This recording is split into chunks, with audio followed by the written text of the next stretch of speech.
बोला पापड़ लेके बेटा।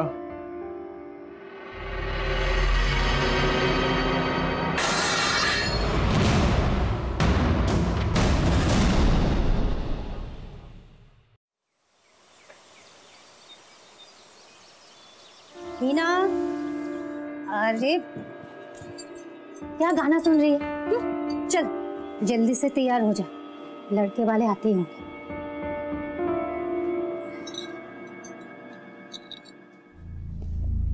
अभी तो तू अपने दीदी के पास रहने आई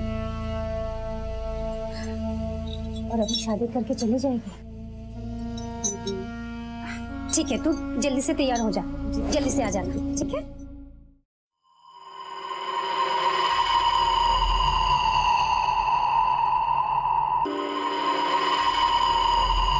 अच्छा जी, अब इजाजत दीजिए। ठीक है, चलिए। नमस्ते। मुझे तो लड़का और उसका परिवार दोनों ही बहुत पसंद आए। हमारी हीना बहुत खुश रहेगी।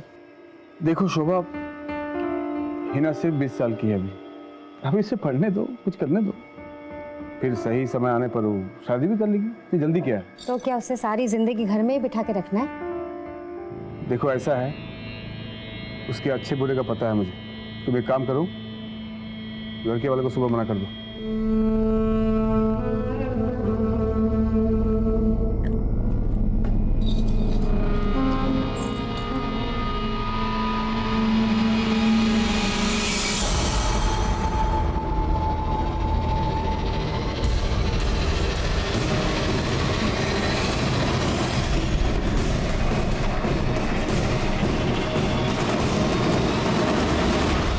हाँ प्रमोद, एक काम करो, तुम पेशेंट को आईसीयू शिफ्ट करो, मैं पहुंच रहा हूँ।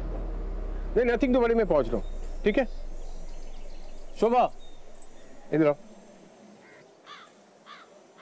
अरे आओ बाबा, आओ। ओहो बाप रे, इतना गुस्सा? हाँ, और आज भी तुम्हारा मूड खराब लगता है। एक काम करो, हंस दो। अरे हंस भी दो, हंस दो, हंस दो। क्या कर रहे हैं आप? देखो कितनी खूबसूरत लग रही हो हंसते हंसते रहना चाहिए। हाँ, आई एम सॉरी। चलिए मैं नाश्ता लगवाती हूँ, अब जल्दी रेडी होके आ जाओ। ठीक, ऐसे हंसते रहना। So everyone is ready for breakfast. Morning. हाँ, मैंने वहाँ फोन कर दिया, वो आजकल में आ जाएंगे। और टीनो, तुम्हारा काम? आपको सबसे ज्यादा प्यार करना। शैतान कहीं की, अच्छे मार्क्स भी लाना, समझी? हाँ भाई भोला, तेरा काम? मेरा काम? हाँ, मेरा काम तो आपको अच्छा नाश्ता देना है, आपका ख्याल रखना है। और क्या? और टीना को उसके कराटे क्लास में ड्रॉप कर देना और आते हुए ना सब्जी लेके आना। जी। भोला भैया, आपको पता है मैं कराटे क्लास की बड़ी चैंपियन हूँ। अच्छा। और मुझे ना बहुत प्यार करता है और मुझे बहुत मजा आता है। तो आज क्या सिखाएंगे? आज? हाँ? पता नहीं वो। अरे राबिया, बहुत भूल गया।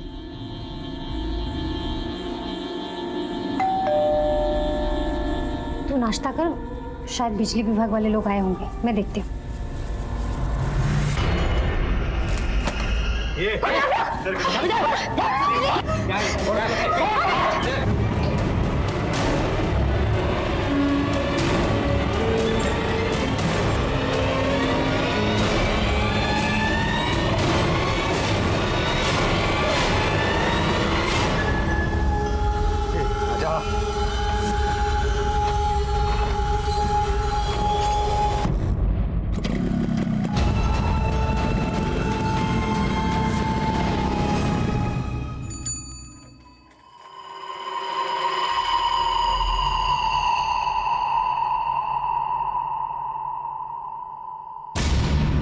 दरवाजा बाहर से किसने बंद कर दिया? दीदी! साहब! साहब! दीदी!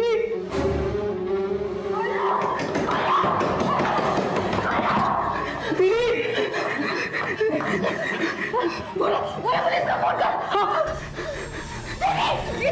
Hello hello police station. Hello. हाँ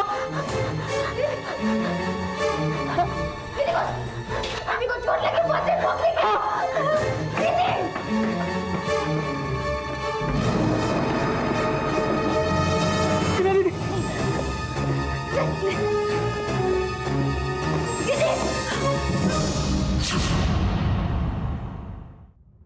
एक घर जहां हर तरफ हंसी और मुस्कान खिल रही थी, वहीं कई राज भी पल रहे थे। जहां रिश्तों में गर्माहट थी, वहीं रात की काली परछाई अपनों पे पड़ रही थी।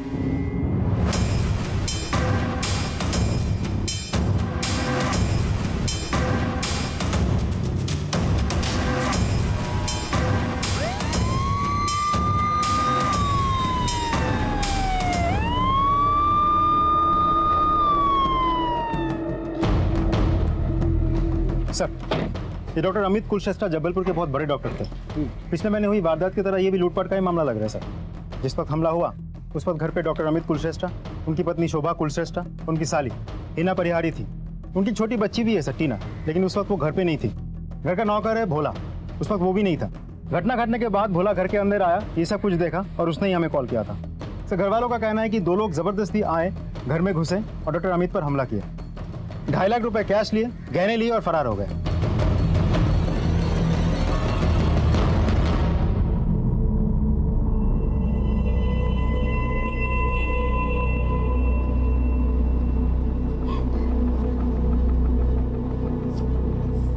बोला पानी लेकर आओ। मैडम, आपने उन्हें देखा तो होगा, वो दिखने में कैसे थे? दीदी दीदी दीदी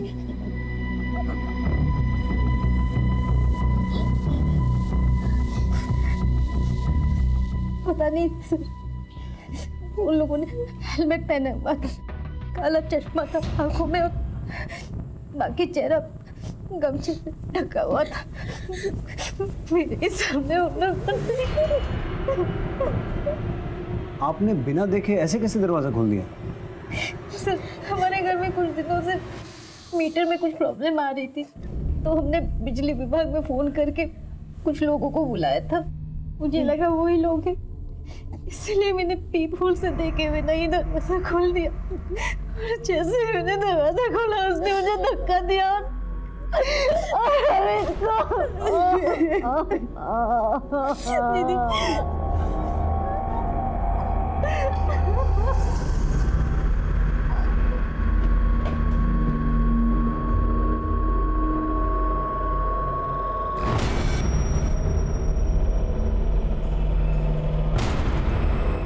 सर, बड़ी अजीब बात है, घर में रॉबरी हुई है लेकिन सामान तो कुछ भी बिखरा हुआ नहीं है, सब कुछ ठीक ठाक है। इसका मतलब है रॉबरी करने वालों को सिर्फ कैश और गहनों से ही मतलब था। जब ये सब हुआ तुम यही थे ना? नहीं साहब, हम तो टीना दीदी को उसके कराटे क्लास छोड़ने गए थे, और जब हम वापस आए तब देखा दरवाज़ा बाहर से बंद। हमने दरवाज़ा खोला, अंदर देखा पूरा खून खून था और हमारे डॉक्टर साहब खून में लथपथ पड़े थे। और वो लोग जाते जाते हमारी मैडम और हिना दीदी को बाथरूम में बंद करके चले गए।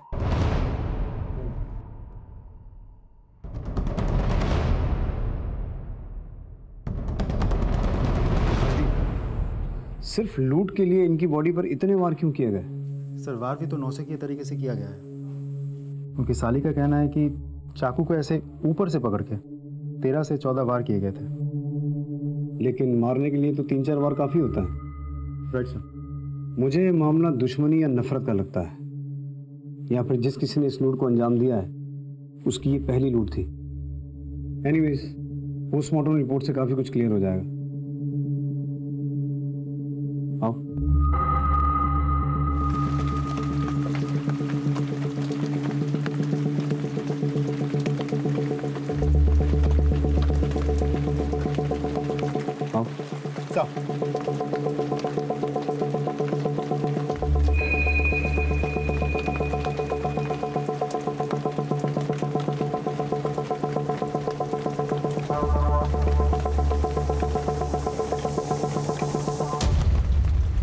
राजदीप, इस सीसीटीवी के अलावा आसपास जितने भी सीसीटीवी हैं सबकी फुटेज निकलवाओ, और घर वालों से वो जो गहने चोरी हुए हैं उनके बिल्स या फोटोग्राफ जो भी इन्फॉर्मेशन मिले वो कलेक्ट करो।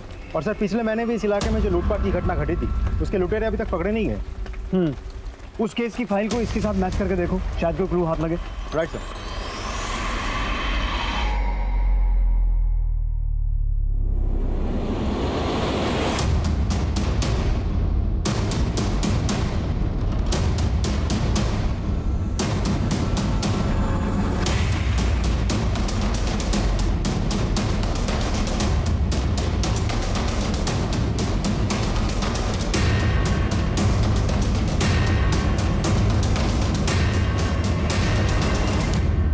राजदीप सर, इस बाइक के नंबर से पता लगाओ ये बाइक किसके नाम पर रजिस्टर्ड है।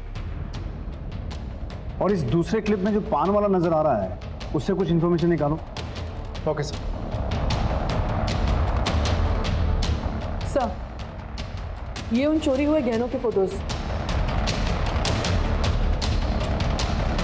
इन्हें सभी ज्वेलर्स के पास सर्कुलेट करवाओ और उन्हें कहो कि अगर कोई इन्हें बेचने की कोशिश करे तो तुरंत हमें इन्फॉर्म करें। सर।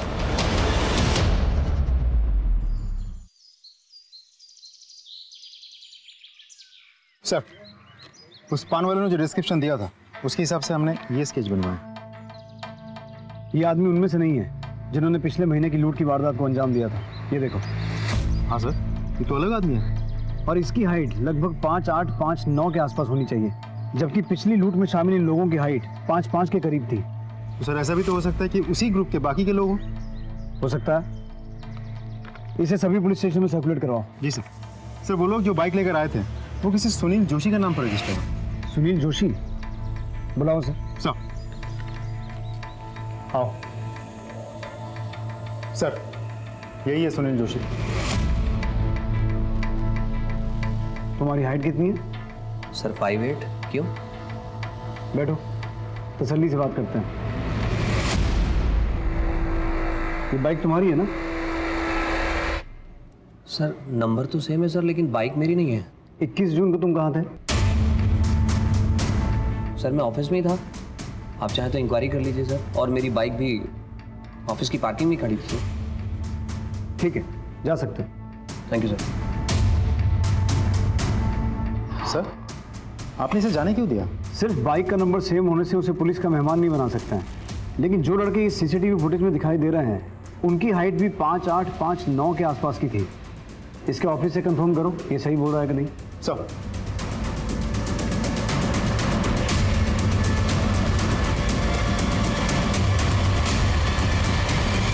सर, मैंने चेक किया, सुनील सही कह रहा है। वो ऑफिस में ही था और उसकी बाइक भी पार्किंग एरिया में ही थी।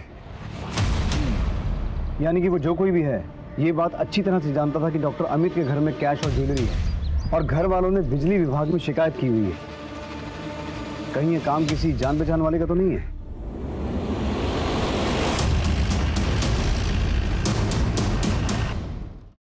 देखिए, हम आपकी हालत समझ सकते हैं, लेकिन आपका बयान हमें मुजरिमों तक पहुंचा सकता है।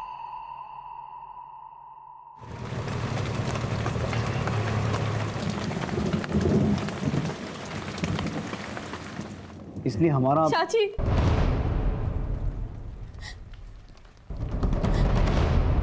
चाची, ये कौन है?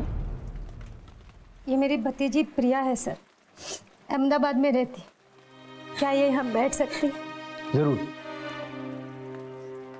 शोभा जी, मुझे आपसे सिर्फ एक बात जाननी है कि डॉक्टर अमित की किसी के साथ कोई दुश्मनी थी या कोई ऐसा जो डॉक्टर अमित से नफरत करता हो?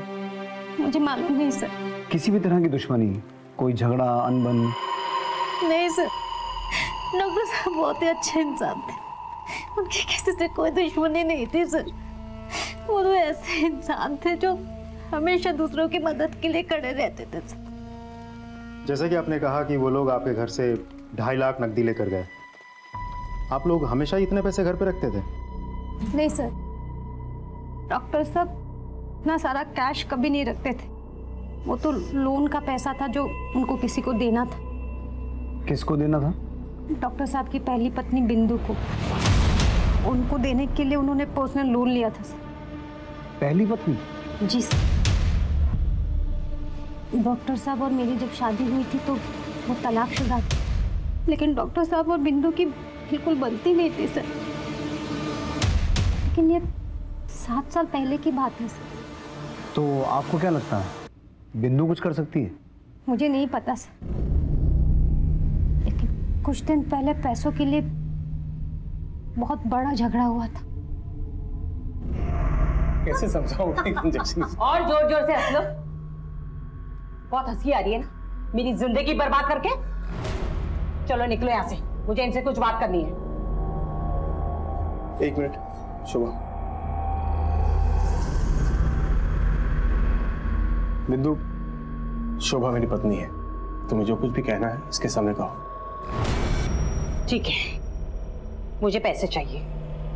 मैं कितनी बार कह चुका हूँ कि तुम्हें देने के लिए मेरे पास इतने पैसे नहीं है। मुझे देने के लिए पैसे नहीं है? हाँ, मुझे पैसे चाहिए, वरना कोर्ट कचहरी का रास्ता मुझे भी पता है। तुम डॉक्टर साहब से इतनी बदतमीजी से बात नहीं कर सकती। ये तो मैं बहुत इज्जत से बात कर रही हूँ। तूने मेरी बदतमीजी कहाँ देखी है? देख लूंगी मैं तुम दोनों को। तलाक के समय में भी डॉक्टर साहब ने बिंदु को बहुत सारा पैसा दिया था सर, लेकिन कोई लिखा पढ़ी नहीं की गई थी और इतने सालों में उसने भी कुछ नहीं कहा सर। लेकिन कुछ दिनों पहले से वो पैसों के लिए अड़ गई।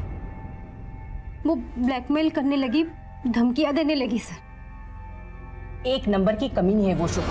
मेरा घर तोड़ दिया, मेरी जिंदगी बर्बाद कर दी उसने। झूठ तो बोलेगी ना। डिवोर्स लेते वक्त मैंने कुछ नहीं मांगा, पर आज मुझे जब पैसों की जरूरत आन पड़ी तो मैंने डॉक्टर साहब से पैसे मांगे और उन्होंने मुझसे वादा भी किया कि वो मुझे पैसे देंगे। लेकिन एकदम से पैसों की ऐसी क्या जरूरत आन पड़ी थी आपको? वो मैं खुद का बिजनेस करना चाहती थी, इसलिए मुझे पैसे चाहिए थे। वैसे पूछ सकता हूँ कि आप दोनों का तलाक क्यों हुआ था? मरे हुए लोगों के लिए गलत नहीं कहते, लेकिन डॉक्टर साहब एक नंबर के गंदे आदमी थे। ऐसा भी क्या किया था उन्होंने? डॉक्टर साहब ने मेरी जिंदगी तो बर्बाद कर दी, लेकिन अपनी भतीजी प्रिया को भी नहीं छोड़ा। अस्पताल, घर, सब जगह मुंह मारते थे वो। सिर्फ बिंदु डॉक्टर अमित के बारे में ऐसा क्यों बोल रही है? राजदीप, तुम हॉस्पिटल जाओ और ये पता लगाओ कि डॉक्टर अमित का कैरेक्टर था कैसा। तब तक हम प्रिया से मिल के आते हैं। बिंदु के बयान से पुलिस एकदम सख्ते में आ गई। डॉक्टर अमित की छवि अभी तक बहुत ही साफ सुथरी थी, लेकिन बिंदु का यह कहना था कि डॉक्टर अमित एक अय्याश आदमी था जिन्होंने अपनी भतीजी प्रिया के साथ दुष्कर्म किए थे। तो क्या था डॉक्टर अमित का सच? अच्छा, लो दूध पी लो।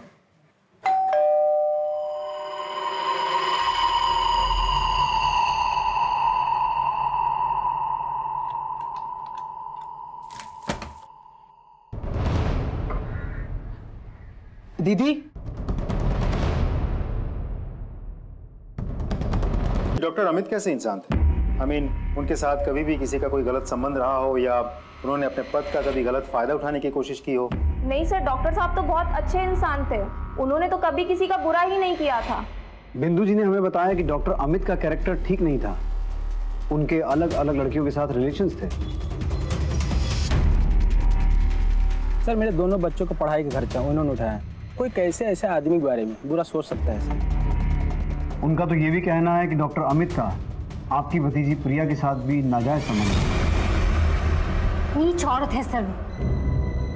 मेरे और डॉक्टर साहब के प्यार से शुरू से जलती थी, और वो प्रिया के बारे में ऐसा कैसे बोल सकती है सर? 11 साल की थी जब डॉक्टर साहब ने उसे घर लाया और अपनी बेटी की तरह पाला है सर। जब प्रिया के माँ बाप की मौत हो गई तो डॉक्टर साहब ने प्रिया को सहारा दिया, लेकिन कुछ लोगों को हर रिश्ते में गंदगी ही नजर आती है। और हॉस्पिटल में डॉक्टर साहब का कहीं किसी के साथ कुछ नहीं चल रहा है सर। आप इतने दावे के साथ कैसे कह सकती हैं? आपको क्या पता कि डॉक्टर अमित हॉस्पिटल में कैसे थे? क्योंकि मैंने 5 साल डॉक्टर साहब के हॉस्पिटल में काम किया है एज ए हेड नर्स। मुझे आपकी भतीजी प्रिया से मिलना है। कितनी कमीनी औरत है वो। मेरे और मेरे चाचा जी के लिए ऐसे कैसे कह सकती है वो? एक अनाथ को एक बाप की तरह प्यार किया था उन्होंने, और कोई कुछ भी कहे। आपको शर्म नहीं आई मुझसे इस तरीके के सवाल करते हुए? क्या पुलिस वाले किसी से कुछ भी सवाल करेंगे? देखिए मुझे कुछ नहीं सुनना, निकल जाइए आप लोग यहाँ से।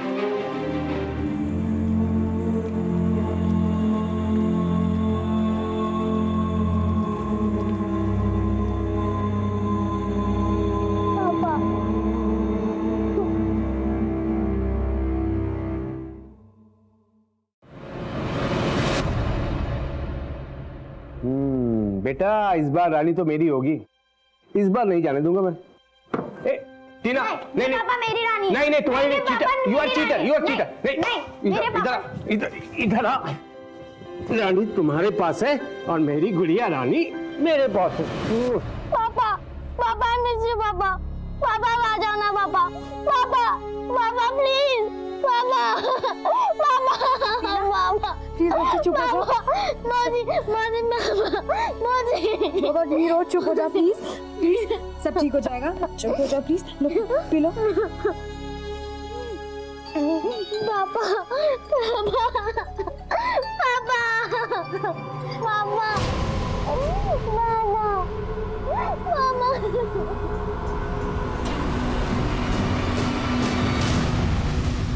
राजदीप सर, पिछले महीने जो लूट हुई थी उसकी कोई इन्फॉर्मेशन हाथ लगी है? सर हम पूरी कोशिश कर रहे हैं। सर, ये डॉक्टर अमित की postmortem report. Sir doctor Amit के गले और सीने पे 13 वार किए गए थे, लेकिन पोस्टमार्टम रिपोर्ट में डॉक्टर ने यह मेंशन किया है कि शुरुआत के 3 या 4 वार में ही डॉक्टर अमित मर गए थे, फिर भी वो उसे मारता रहा। अब तो मुझे पक्का यकीन है ये लूट के लिए किया गया कत्ल नहीं था। कोई तो है जो डॉक्टर अमित से नफरत करता है। इसे लूट की शक्ल देने की कोशिश तो की गई है, लेकिन असली मकसद डॉक्टर अमित की हत्या ही थी। सर एक और बात, हिना ने हमसे कहा था कि उसने उस दिन बिजली विभाग में कॉल किया था, लेकिन हमारे इंक्वायरी के हिसाब से डॉक्टर अमित के घर की कोई भी कंप्लेंट बिजली विभाग में दर्ज ही नहीं है। और हिना के कॉल रिकॉर्ड्स के हिसाब से भी उसने बिजली विभाग में कॉल किया ही नहीं था। तुमने बताया था कि तुमने बिजली विभाग में शिकायत दर्ज करवाई थी और वहां से कोई आने वाला था, लेकिन जब हमने पता किया तो वहां तो ऐसी कोई शिकायत दर्ज ही नहीं हुई है। क्या तूने बिजली विभाग में शिकायत नहीं की? बोलो। सब मेरी वजह से हुआ है। मैंने कॉल नहीं किया था, जीजू ने मुझसे कहा था कॉल करने के लिए, पर मैं उस वक्त किताब पढ़ रही थी और मेरे ध्यान से ही निकल गया। फिर दीदी ने भी कहा था फोन कर लेना, पर मैंने सोचा मैं बाद में कर लूंगी। और जब जीजू ने दोबारा मुझसे पूछा तो मैंने कह दिया हाँ मैंने कॉल कर लिया है। और मैं कॉल करती उसके पहले ही सब कुछ हो गया। तो ये बात तुमने पहले क्यों नहीं बताई? सर मैं बहुत घबरा गई थी।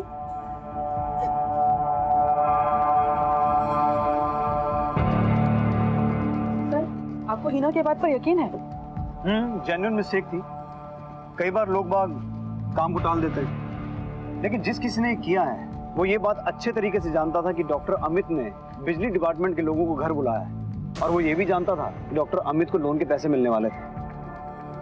वो या तो कोई करीबी है या किसी करीबी के संपर्क में है, क्योंकि वो इस घर की पूरी ज्योग्राफी जानता था। हाँ राजदीप सर, हमें जो सुनील जोशी मिला था, जिसके बाइक के नंबर उन लोगों ने यूज किया था, एक्चुअली वो सुनील जोशी डॉक्टर अमित की पहली बीवी बिंदु के टच में है। तो फिर सुनील और बिंदु दोनों को पुलिस स्टेशन बुलाओ।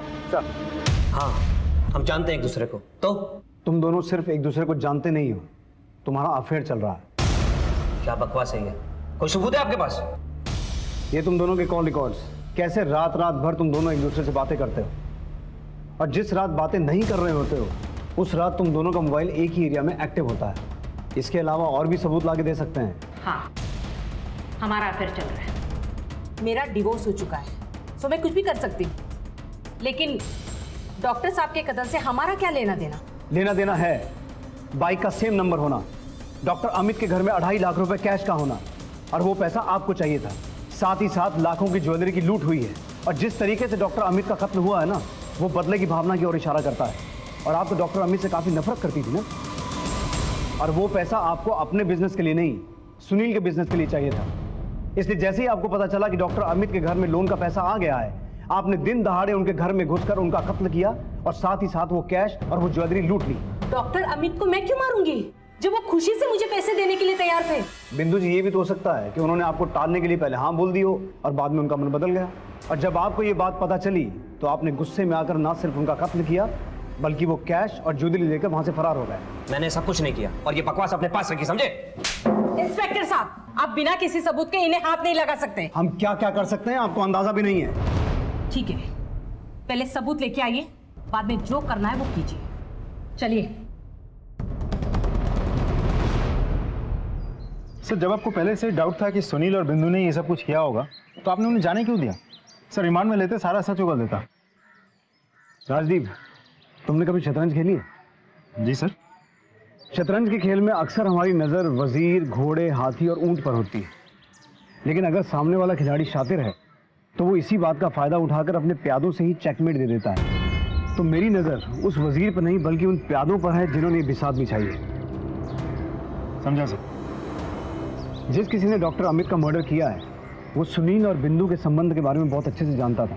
उसने बड़ी चालाकी से सुनील की बाइक को वजीर बनाकर हमारे सामने खड़ा किया और पीछे से अपनी चाल चल गया। डॉक्टर अमित के घर लोन के पैसे रखे हुए थे, उनके घर बिजली विभाग से लोग आने वाले थे। ये सब कुछ इत्तेफाक नहीं हो सकता, ये एक जाल है जो बड़ी चालाकी से बुना गया है।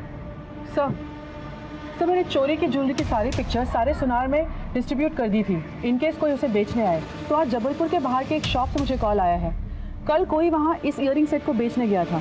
वो सुनार ने इन बालियों को पहचान लिया और उसने उस आदमी से ये कहा कि वो चोरी का सामान अपने शॉप में नहीं खरीदता क्योंकि वहाँ पे CCTV कैमराज लगे हैं। और उस सुनार ने उस आदमी को आज शाम को अपने घर के बाहर बुलाया है। Very good.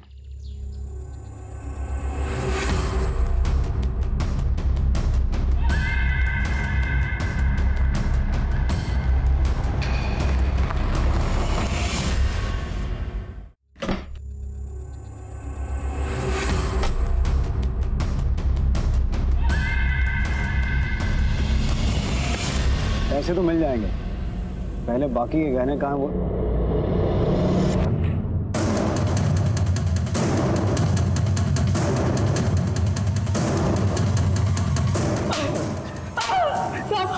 मैंने कुछ नहीं किया, मैंने कुछ नहीं किया।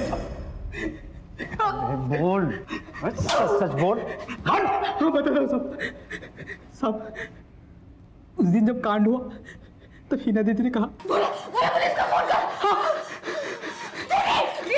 Hello police station. हेलो। हाँ को चोट लगी, बस ठोक लेंगे। और फिर ऊपर दवाई का डिब्बा लाने चले गए और जब आ रहे थे तब हमें वो झुमके दिखाई दी।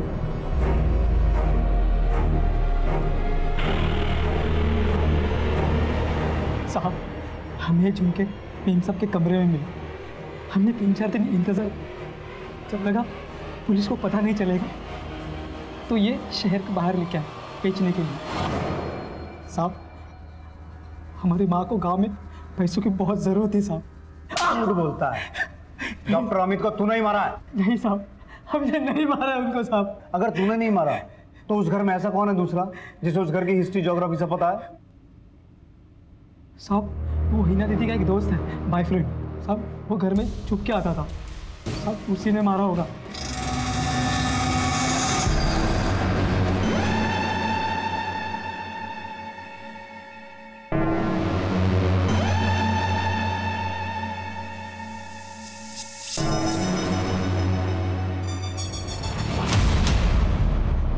साहब वही लड़का उसके अगले दिन भी आया था दोपहर में डॉक्टर साहब से मिलने। कहाँ? अस्पताल में। सर मैं हिना से प्यार करता हूँ और हिना भी मुझसे प्यार करती है। हम दोनों एक दूसरे से शादी करना चाहते हैं। तेरी औकात नहीं है हिना से प्यार करने की, समझा? निकल निकल।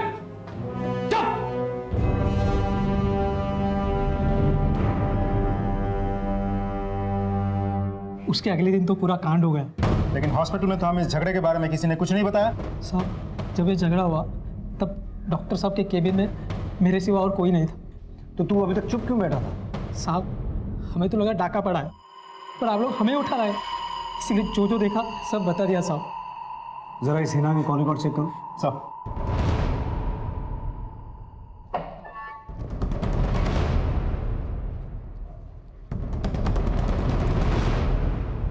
सर, हो सकता है भोला सही कह रहा हो, क्योंकि हिना अक्सर ध्रुव नाम के एक लड़के के साथ फोन पे बात किया करती थी और उस दिन भी हिना ने ध्रुव के मोबाइल पे फोन किया था, बिजली विभाग में नहीं।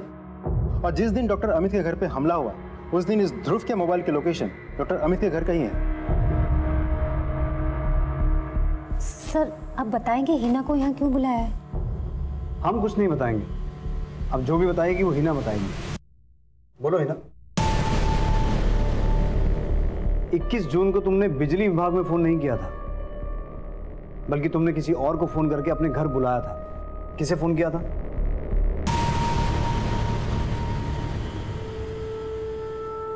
बोलो हिना। सर मुझे नहीं पता आप क्या कह रहे हैं। ओ, तो हमें ही बताना पड़ेगा। राजदीप सर प्लीज बताइए ना, क्या बात है, हमें कुछ समझ में नहीं आ रहा है। सब पता चल जाएगा।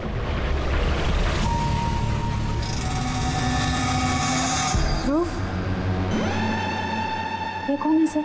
जैसा कि हिना ने बताया, ये ध्रुव है, हिना का बॉयफ्रेंड।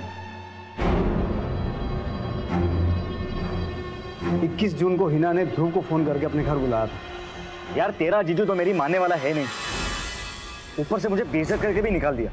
मैंने तो तुम्हें कहा था ना, जीजू से बात करके कुछ नहीं होगा। अच्छा ऐसा करो, दीदी घर पर ही हैं, तुम उनसे आके बात कर लो, वो मान जाएंगे। पता नहीं तेरे चक्कर में और कितने पापड़ बेलने पड़ेंगे।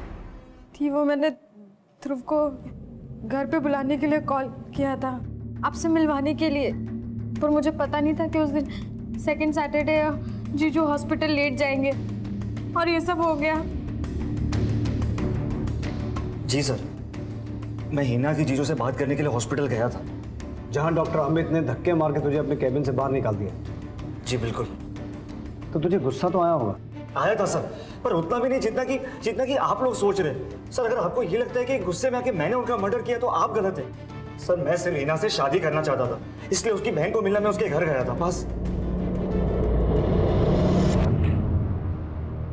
क्या हुआ आंटी? आपको पता नहीं, डॉक्टर अमित का खून हो गया है, पैसे जेवर सब लेके चले गए। मेरी हिम्मत ही नहीं हुई सर, मैं डर गया, इसलिए बाहर से ही निकल गया। राजदीप सर, कहानियां अच्छी बनाता है, लेकिन ये नहीं जानता कि पुलिस वाले कहानियों से बहलते नहीं हैं। इसे इसी लॉकअप में रखो। सर प्लीज मेरी बात सुनिए, मैंने कुछ नहीं किया सर। पुलिस को भोला, बिंदु, सुनील और ध्रुव पे शक था। मामला लूट और खून का था, लेकिन पुलिस को बार बार यही लग रहा था कि ये कहानी कुछ और ही है। पुलिस को शक तो था, लेकिन वो पक्के तौर पर यह नहीं कह सकती थी कि कत्ल में इन चारों में से किसी एक का हाथ है या फिर कोई और है जिसने डॉक्टर अमित को मारा था। इस बीच में पुलिस के पास एक खबर आई। हेलो सर, पिछले महीने हुए लूट के आरोपी पकड़े गए हैं। आज शाम तक हमारी दूसरी टीम उन्हें थाने ले आएगी। ओके सर, पिछले लूट के आरोपी पकड़े गए हैं।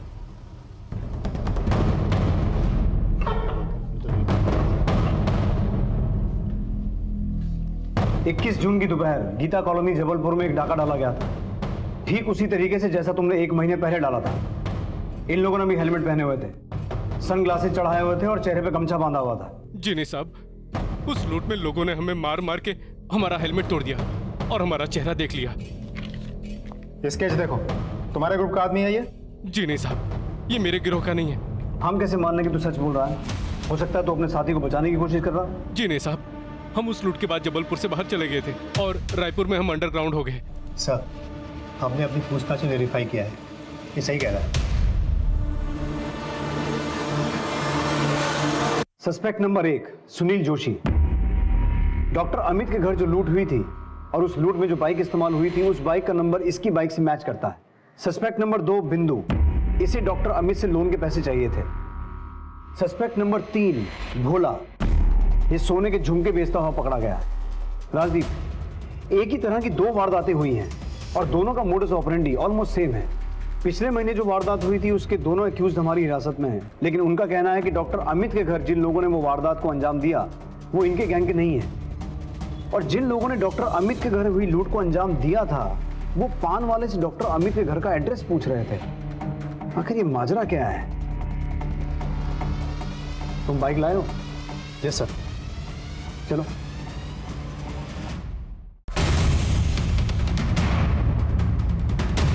डॉक्टर अमित कुलश्रेष्ठ का घर कौन सा है? अच्छा, कुछ सुनाई नहीं दे रहा सर।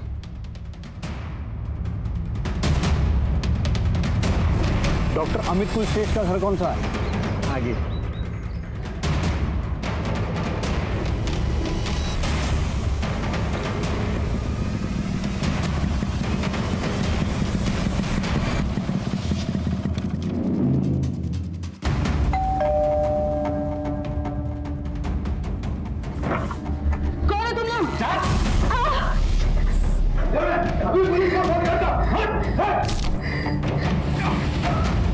तिजोरी की चाबी दो। स्टॉप। राजदीप, तुम्हें कैसे पता कि तिजोरी ऊपर है? सर कितनी बार तो आ चुके हैं हम। स्टार्ट, जाओ। तुम दोनों इधर आओ, इधर आओ।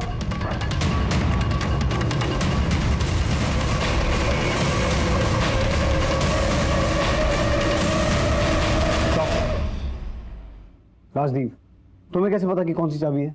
सर कौन सी ये तो नहीं पता, एक एक करके सब ट्राई करते हैं। राइट।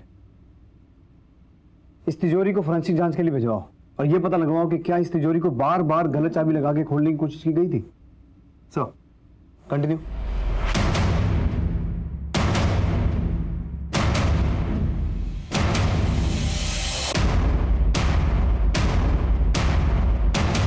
अभी तक सारी चाबियां तो लगा ली होंगी ना? Yes sir. Count 3 and come down. Sir चलो 1 2 3 स्टार्ट।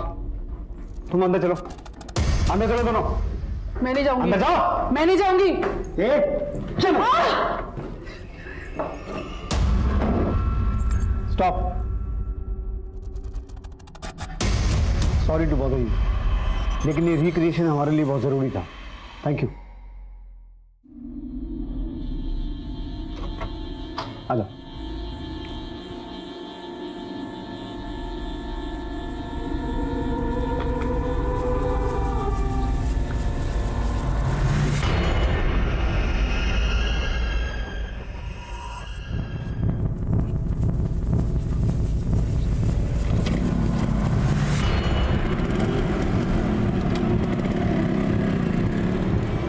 Wait 20 minute. चलो।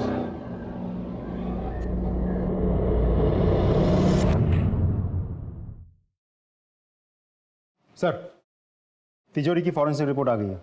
आपका शक सही था, तिजोरी में चाबी जबरदस्ती घुसाई नहीं गई थी। मतलब उन लुटेरों को पता था कि सही चाबी कौन सी है। हमारी एक्सरसाइज के हिसाब से हमें उस वारदात को अंजाम देने में 20 मिनट लगे थे, जबकि सीसीटीवी फुटेज के हिसाब से लुटेरे 13 मिनट में अपना काम करके वहां से निकल गए थे। राजदीप, हमने इन सब से बात की। बिंदु और सुनील का कहना है कि उन्हें घर के अंदर का कुछ नहीं पता था। वही ध्रुव का भी कहना है कि उसे घर के अंदर की पूरी जानकारी नहीं थी। हालांकि मुझे इसकी बात पर पूरा यकीन नहीं है। अब बचे ये चारों जो घर से अच्छी तरह से वाकिफ थे। ये कांड इनमें से किसी ने किया है या करवाया है। Good news sir. सर ये रहे शोभा और प्रिया के कॉल रिकॉर्ड्स। शोभा लगातार प्रिया के टच में थी, लेकिन मर्डर के 2 दिन पहले से प्रिया का फोन बंद था। लेकिन इस नंबर से शोभा को लगातार कॉल्स आ रहे थे। ये नंबर यहीं जबलपुर में बेड़ा घाट के पास एक होटल का है। और सर 3 दिन बाद प्रिया का फोन यहाँ जबलपुर में ऑन हुआ। Very interesting. चलो होटल।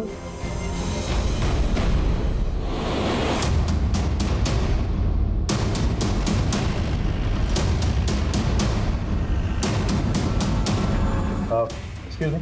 Yes sir. स्केच देखिए जरा, ये आदमी आपके होटल में आया था? सर यहाँ इतने लोग आते हैं, सबका चेहरा याद रखना मुश्किल है। तो फिर ये बताइए कि आपके होटल से बार बार फोन क्यों किया जा रहा था? ये आपके होटल का नंबर है ना? हाँ सर, हमारे होटल का नंबर है। तो जरा चेक कीजिए इतने सारे कॉल्स किसने किए। सर रूम नंबर 301 कोई लेडी थी, प्रिया मेहता।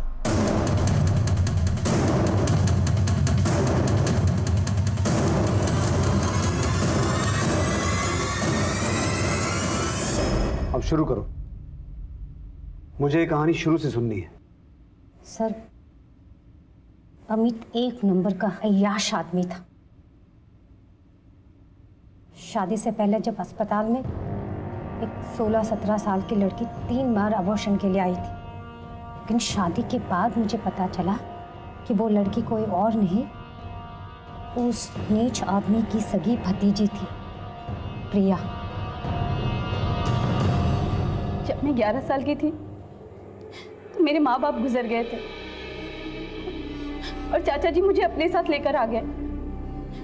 पहले हम कहीं और रहते थे, बिंदु चाची जी के साथ, और वहां पे चाचा जी ने मेरे साथ रेप किया। शादी के बाद मुझे उसकी हैवानियत के बारे में पता चला। वो प्रिया के साथ लगातार बलात्कार करता है, तो आप लोगों ने डॉक्टर अमित की शिकायत पुलिस से क्यों नहीं? वो बहुत बड़ा आदमी था सर, पुलिस को बताती तो क्या होता। प्रिया की बदनामी, उससे शादी कौन करता, इसीलिए मैंने जल्दी से प्रिया की शादी करवा दी। लेकिन उसके बाद मेरी मम्मी पापा ने कहा कि हीना को मैं अपने साथ रखूं और उसको पढ़ाऊं। मैं हीना को उस दरिंदे से बचाना चाहती थी, इसीलिए मैंने उसे हॉस्टल में डाल दिया। लेकिन इस कमीने ने मेरे माँ बाप से बात करके हीना को घर ले आए। मुझे पता चल गया था कि उसकी गंदी नज़र हीना पर भी है। और